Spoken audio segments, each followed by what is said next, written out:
Today is Sunday, September 29, 2024. We continue on the talk of the Platform Sutra in the chapter of doubt. And last time it was September 22nd, 2024. We give one example.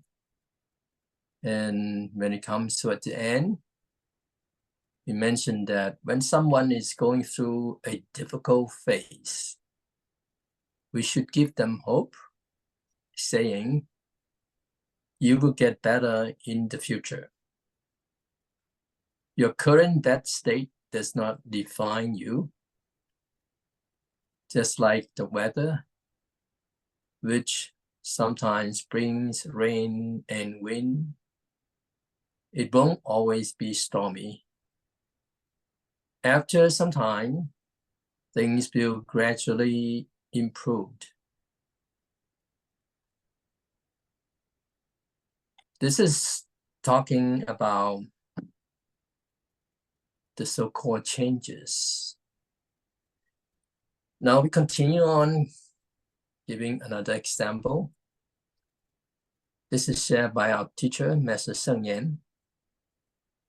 When Shifu was studying in Japan, he met a young international student who was introduced to him by a lay person.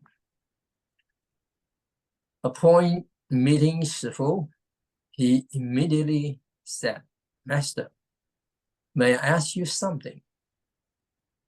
After I introduce myself, will you be afraid of me? And Shifu responded, why would I be afraid of you? And the student said, because I am a gangster. And Shifu replied, you don't look like a gangster. And then the student said, not now. And then our teacher said, then you're not a gangster. And the student explained, I used to be one in the past. I killed people, stole and robbed. I was not even 15 years old at that time. So my parents smuggled me to Hong Kong and left me there, as if they had abandoned me on a deserted island, leaving me to fend for myself. Now, we need to know that this student is from Taiwan. So he continued on.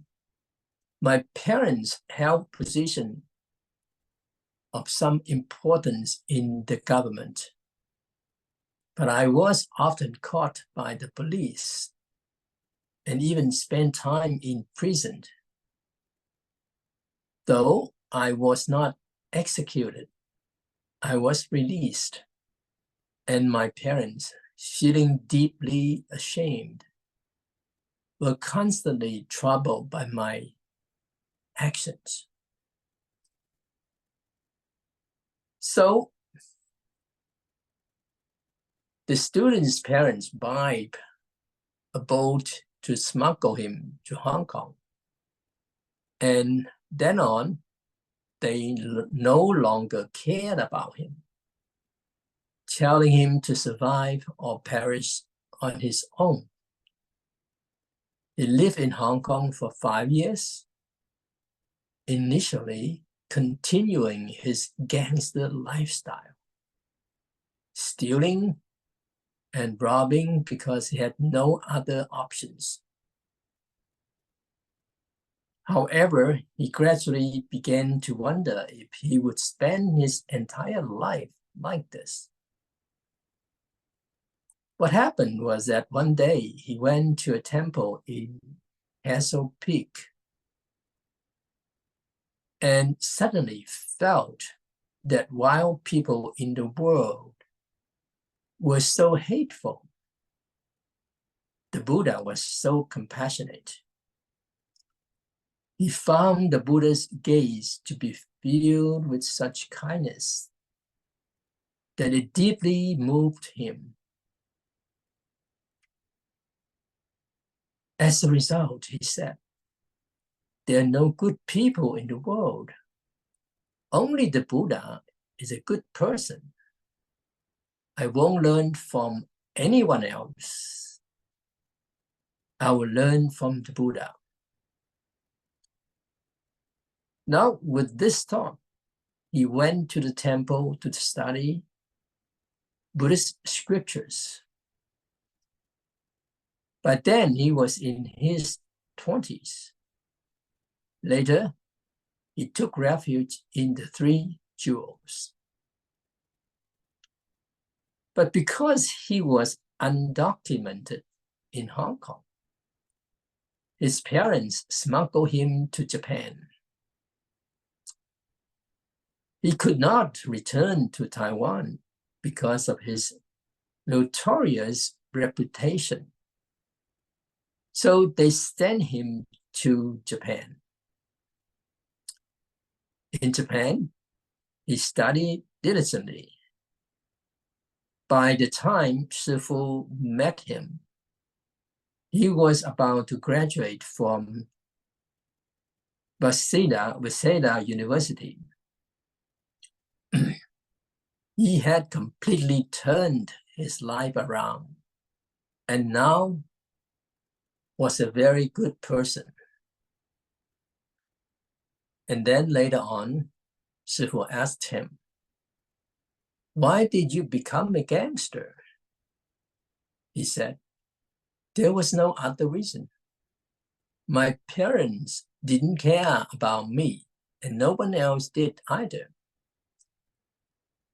I felt I was physically strong and smart. So I became a gang leader. To be a leader, I needed money, but my parents didn't give me any. So I stole and robbed. When I played with other kids, we did all kinds of things." And he continued, "Looking back, that period was really absurd. Now I repent every day. Is this what they call an unchangeable nature?" From being a bandit and a gangster, he completely transformed into a reformed man, illustrating that an ordinary person's nature is not fixed and can change. Now, there's another example, again, shared by our teacher, Mrs. Sung Yan. In the United States, Shifu had a disciple. At 16, he decided no longer wanted to study. He argued with his parents and brother, declaring that he wanted to become a drifter and didn't want to stay at home or continue his education. His mother brought him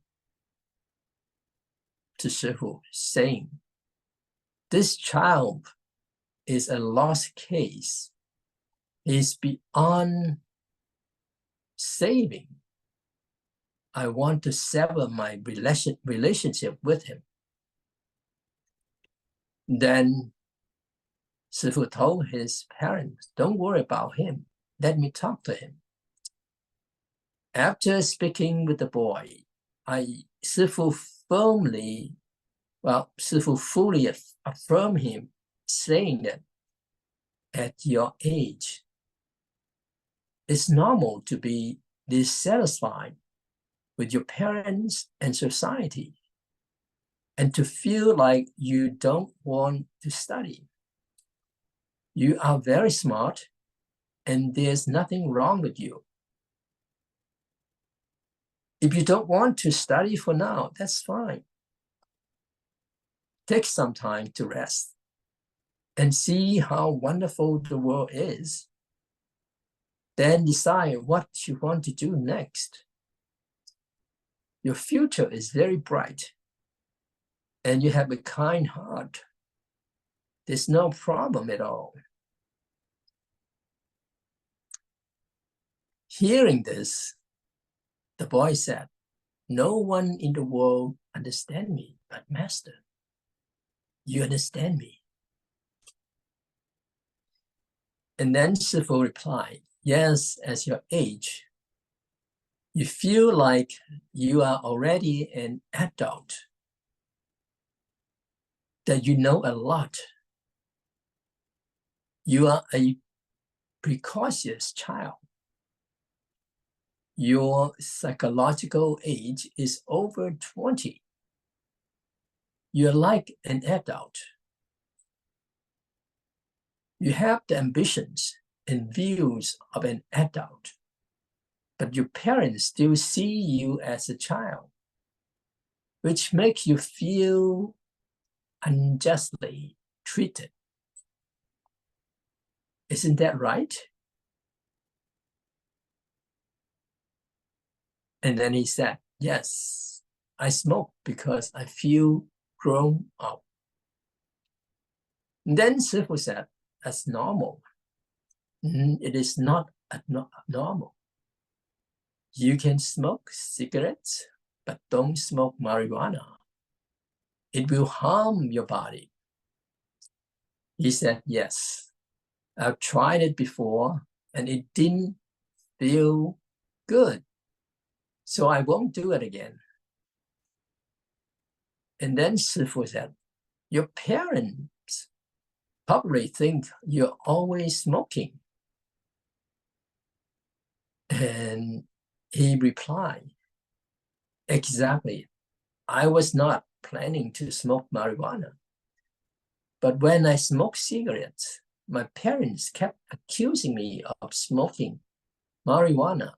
So I thought, fine, I would do it just to show them I hadn't enough. I hadn't even thought of doing it until they brought it up." He then said, "Master, after talking to you, I won't smoke it again." So Sifu assured him, "Your mindset is completely normal. There's nothing wrong.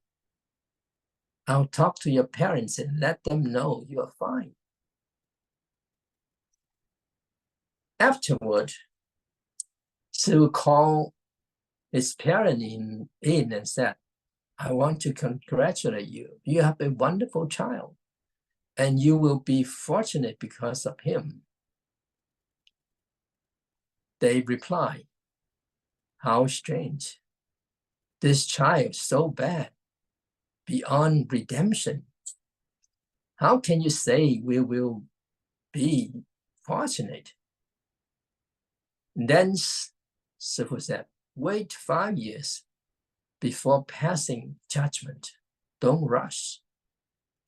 If he doesn't want to study now, let him be. Let him take a break and do what he wants. If he wants to go out, let him go. It's fine. Don't worry while you are in America."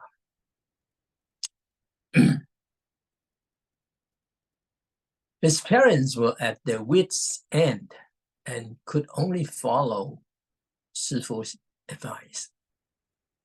2 years passed, and during that time, his parents would occasionally visit Sifu, saying, "Our child hasn't gotten any better." Then Sifu told them, it has not been 5 years yet. Don't rush. After 3 years,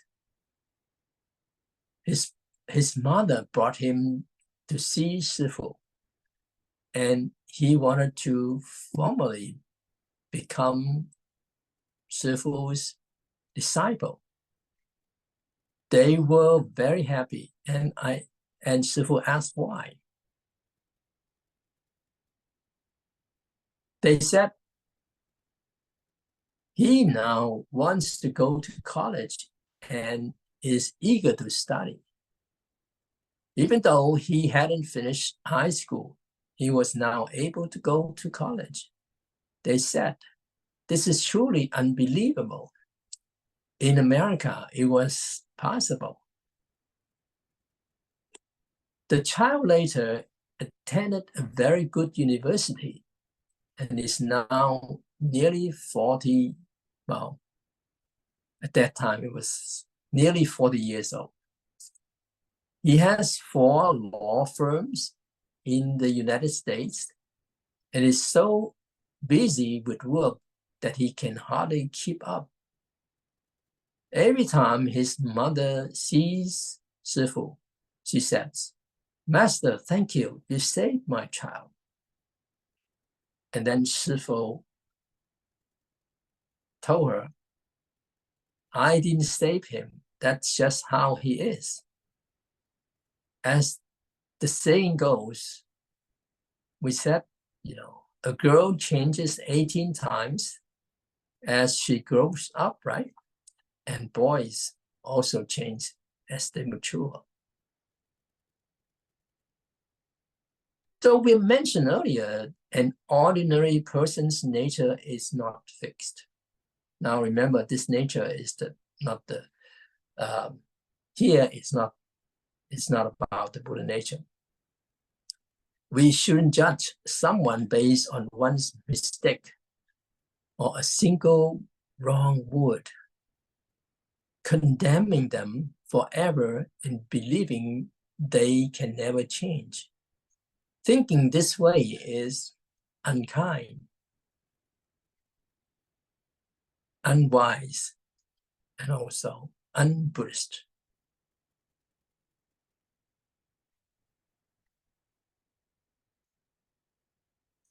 So now we talk about self-nature.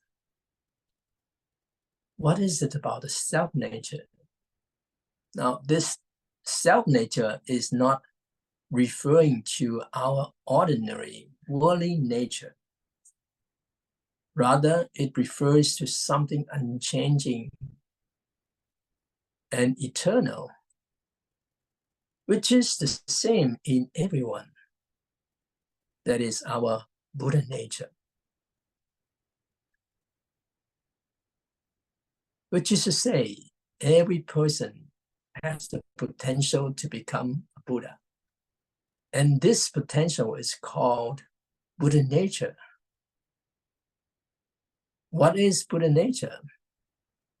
When all self-centeredness and afflictions disappear, what remains is pure, wise mind.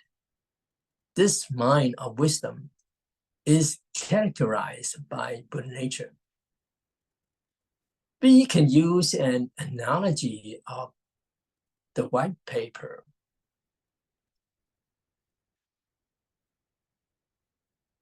Buddha nature is like a sheet of white paper. This white paper can be dyed with various colors, or it can be written on or drawn upon. But the colors or drawings are not the paper itself. The paper originally is white. And even though it may be covered with various colors, the underlying paper remains white. The color merely obscures the original whiteness of the paper. If we use a bleaching chemical process, all the colors can be removed. and the paper returned to its original pure white state. The white paper represents self-nature. All beings have this basic nature.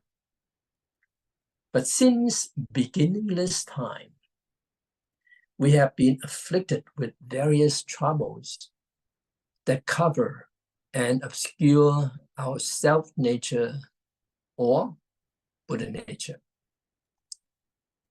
As a result, we see only afflictions and not our self-nature.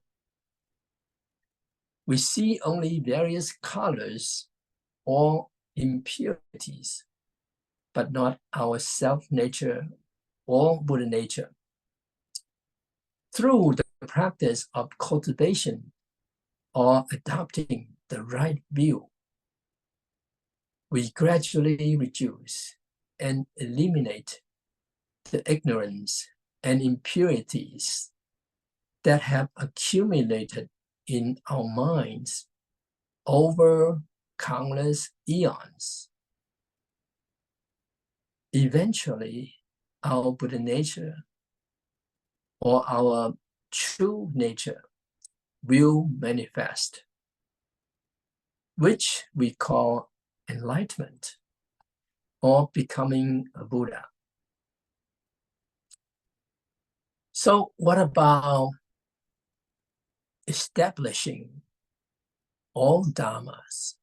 The saying of establishing all dharmas through self-nature means that self-nature, which is free from afflictions and is the pure Buddha nature, is the foundation for performing all Buddhist activities. These activities are what we call Buddha affairs, which include broadly saving sentient beings and benefiting others. These Buddha affairs help people gain the benefits of the Dharma, find liberation from afflictions, and achieve peace amidst calamities.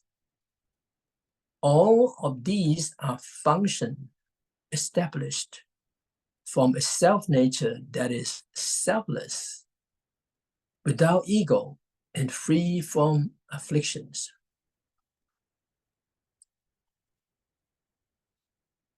When we talk about being selfless and egoless, we are talking about emptiness. Being selfish means doing things for oneself. Ego refers to everything that belongs to me, my wealth, my reputation, my achievements. Having such thoughts means having ego and selfishness. When one is selfless and egoless, one embraces emptiness. Emptiness means that we do not take credit for any good deeds we do, and this is the true merit.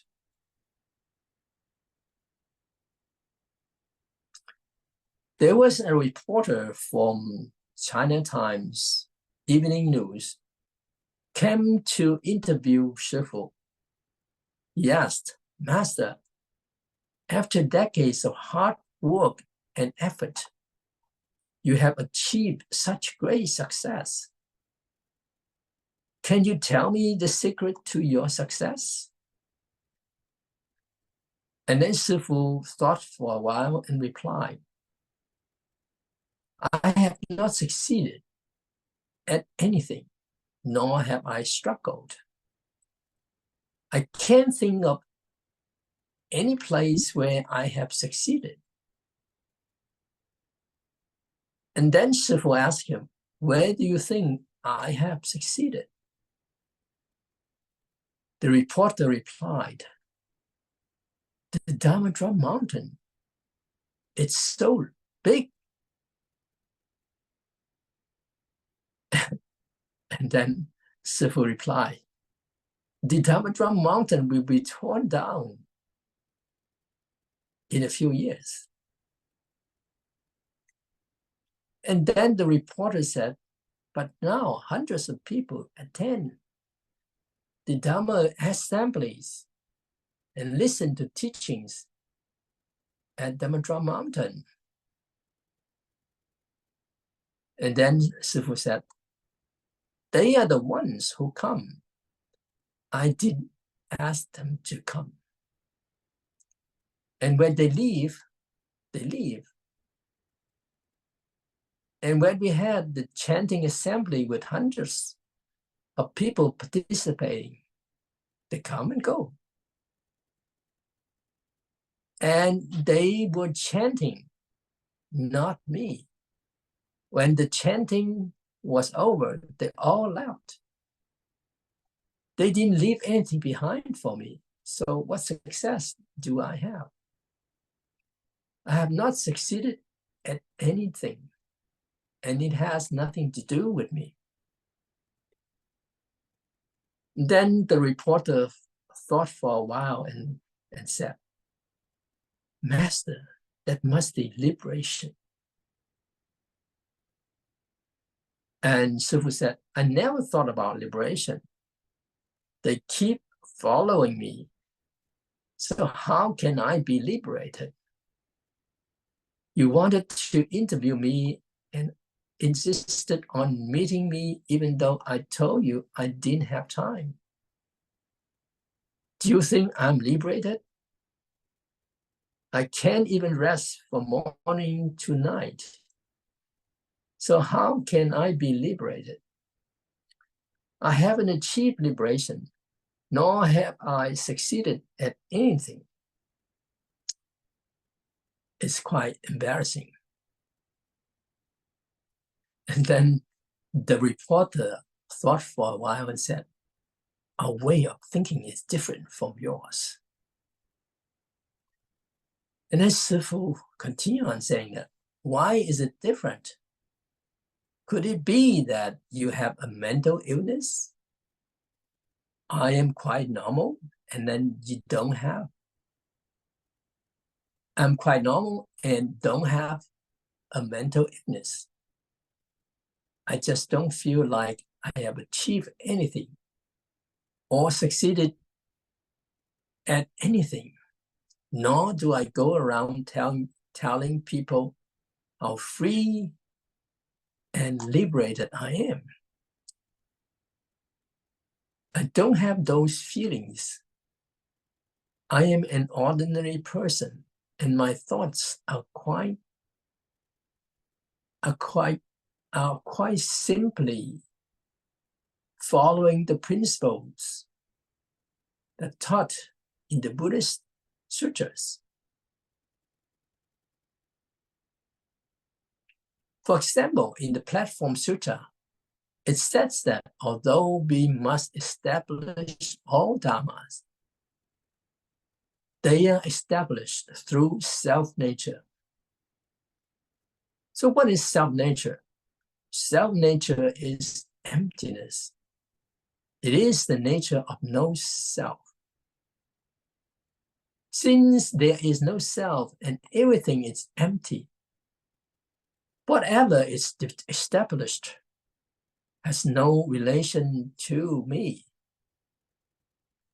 It is not connected to my individual self.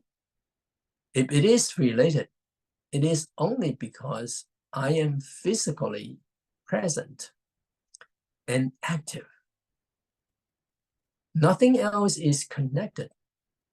Only in this way can we avoid having too many afflictions after completing a task.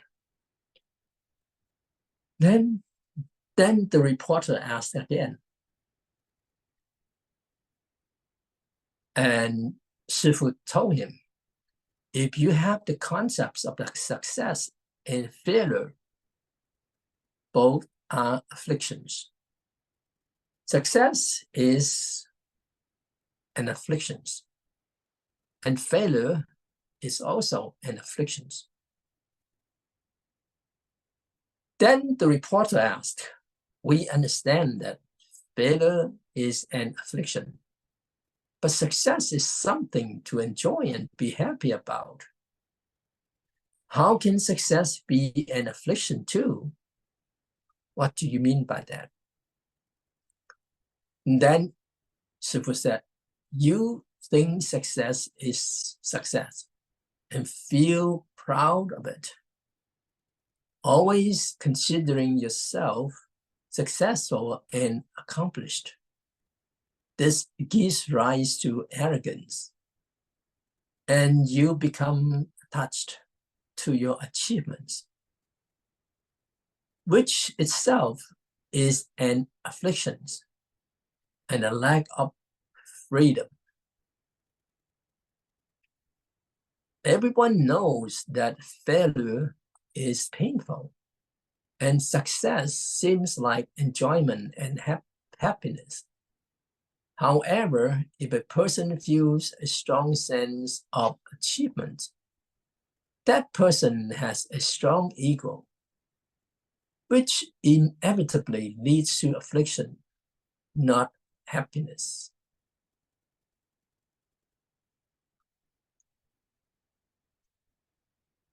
So, why should we do good without seeking reward? Where are all Dharma established? Again, all Dharmas are established in emptiness. This emptiness is not an illusory emptiness like a castle in the air, but an emptiness without self-attachment, an emptiness without self-achievement. Therefore, the Buddha saves all sentient beings without ever thinking that he has saved anyone. So, the Diamond Sutra says, having delivered all sentient beings, in truth, not a single being has been delivered. This doesn't mean that sentient beings haven't been delivered, but that in the Buddha's mind, there's no sense of having delivered any sentient beings. Sentient beings are indeed delivered, but the Buddha does not consider delivering them to be some remarkable merit. Why is this? It is because of the concept of no self. Only by having no self can you truly experience happiness and genuine enjoyment when you do good deeds. If you do good deeds but expect a good return, you will become resentful and troubled if the good deeds are not rewarded. However, if you do good deeds and forget about them, not holding on to them in your mind, then whether others repay you, you will have no issues in your mind. This is true happiness. Well, we also need to know that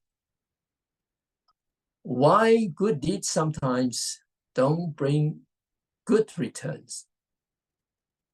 And another thing is that why is it that even though you do good deeds and treat someone well, they don't reciprocate?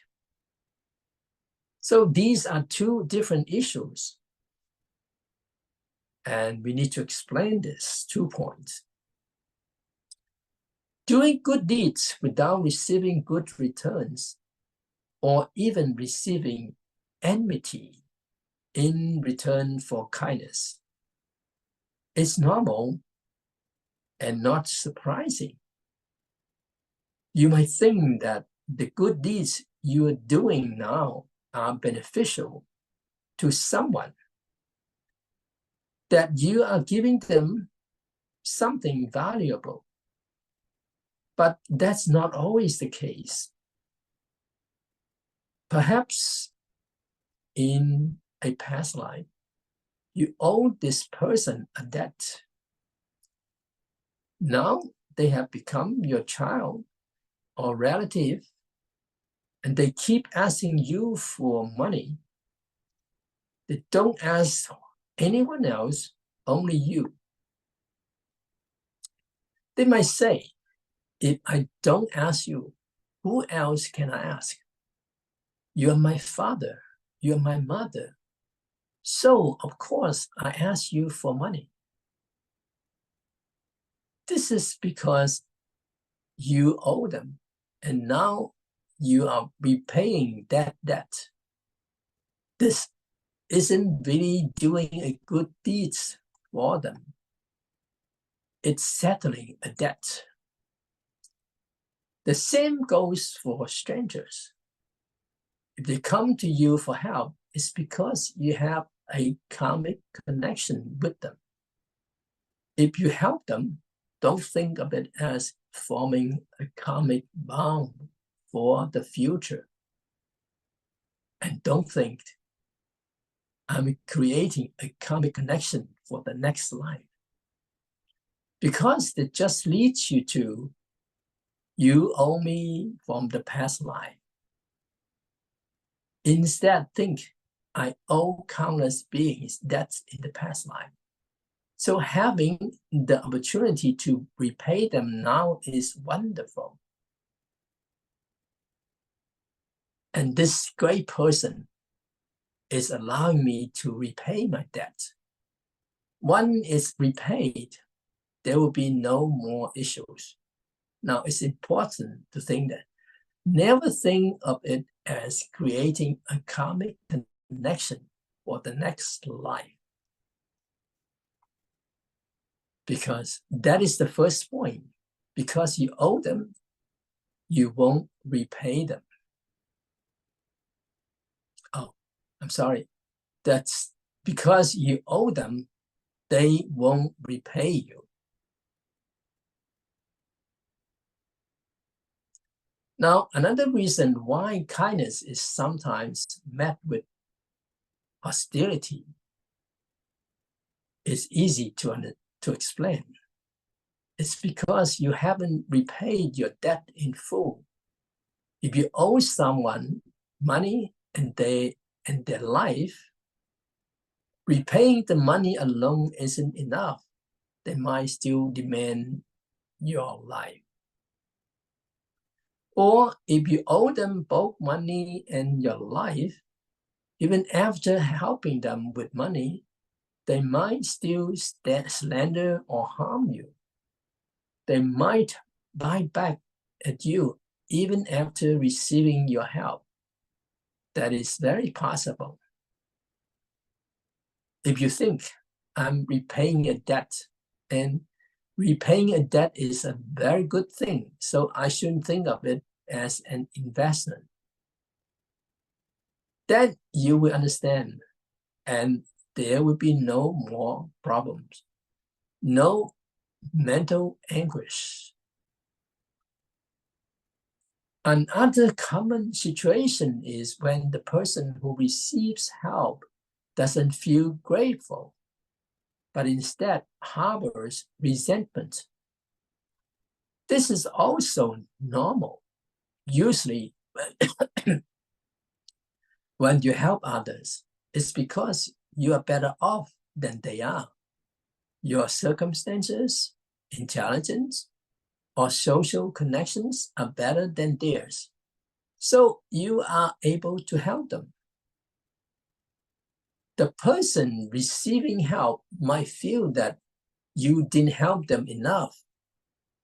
They think that given your capabilities, you should have helped them more. Since they feel your help was insufficient, they are dissatisfied and greedy, wishing you would help them until their circumstances are as good as yours. Only then would they be satisfied. Even if you swapped circumstances with them, giving them all your wealth and status, they still might not be satisfied. They might wish for your death so that they could have everything you own. This is human nature. Greed is never fully satisfied. So this kind of situation is normal. Why does this happen? Well, first, it might be because you owe them a lot. Second, they are a person with little merit, very little merit, referring to very unfortunate. We should not help them too much. Help them a little, but don't give them everything you have. If you give them everything, they will quickly use it all up. People without merit are like that. If you have $1 million at home, it might grow to 2 million. And if you give the entire million to them, and you ask them next year if they still have any money, they will say no. They've already spent it all. Poor people are often good for a reason. I'm sorry. Poor people are often poor for a reason. You can help them a bit in an emergency, but don't give them everything you owe. Even if they end up hating you, it doesn't matter. As long as you do your best, that's enough. Don't worry about the rest. Okay, I will stop here for this moment.